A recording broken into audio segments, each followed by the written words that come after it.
Seniors can be fraud-fighting, scam-busting superheroes, too.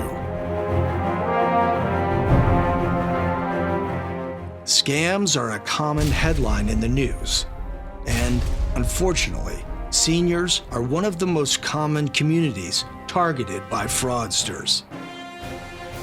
If you're a senior citizen or someone you know and love as part of this community, never fear. In these next few minutes, we will show you how you can be a fraud-fighting hero with a utility belt full of useful tools of knowledge. Seniors tend to be more vulnerable to scams because they check the boxes that many fraudsters need. They tend to have more time on their hands to engage with the fraudster. They tend to be lonelier. Many older adults tend to have more money after years of hard work. The most common types of scams targeting seniors today are 1. Tech support scams. 2. Person-in-need scams. 3. Romance scams. 4. Fake government agent scams. And 5. Current trend-related scams. Tech support scams. Tech support scams usually involve a discussion about a senior's computer or other electronics. A scammer could reach out pretending to be an employee from a well-known tech company. Oftentimes, scammers use a fake number that appears to be from the company in a tactic called spoofing. The scammer informs the victim they've identified malware or viruses on their computer. Next, the scammer might try to get the victim to install a piece of software that allows the scammer to hack into the victim's computer. They may also ask for money to reverse the process. Person-in-need scams. Person-in-need scams are exactly what they sound like.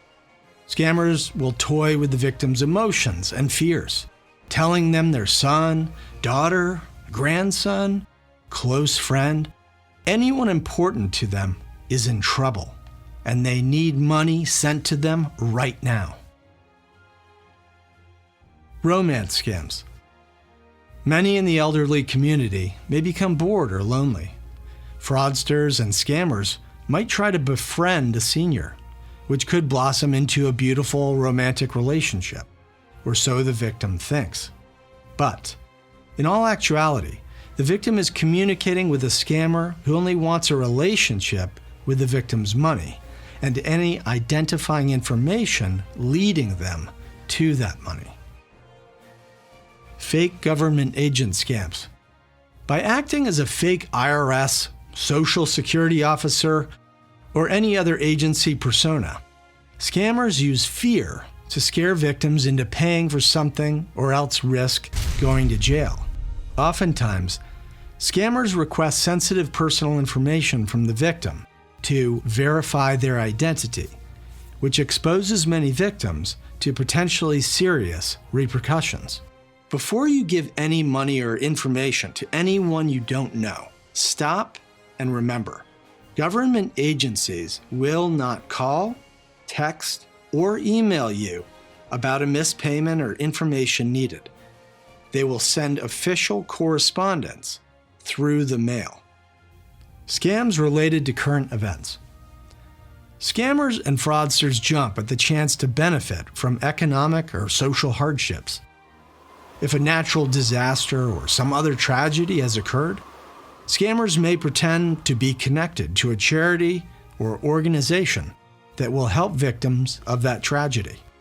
Since 2020, many scammers have set their sights on the COVID-19 pandemic, offering to send you supplies like masks and COVID-19 test kits, give you information about COVID-19 in your area, or make financial gains related to government stimulus payments.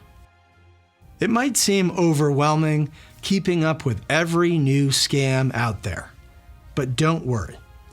You don't have to know them all to be safe from them all. All you need to remember are two things these scams have in common. 1, they create a sense of urgency, and 2, they play off your fears. So, how can you protect yourself? First, be sure to keep your antivirus software up to date to protect personal devices like cell phones and laptops from cyber attacks. Remember, scammers are looking for money or information, so never send money or give information to someone you cannot verify works for a credible organization. If someone tries to pressure you to act quickly, always resist that pressure. Always keep your guard up and do your research. If you receive an email or text message claiming to be from your bank saying there's a problem with your account, never click on a link they send. If you're ever in doubt, pick up the phone and call your bank or any other agency directly before proceeding.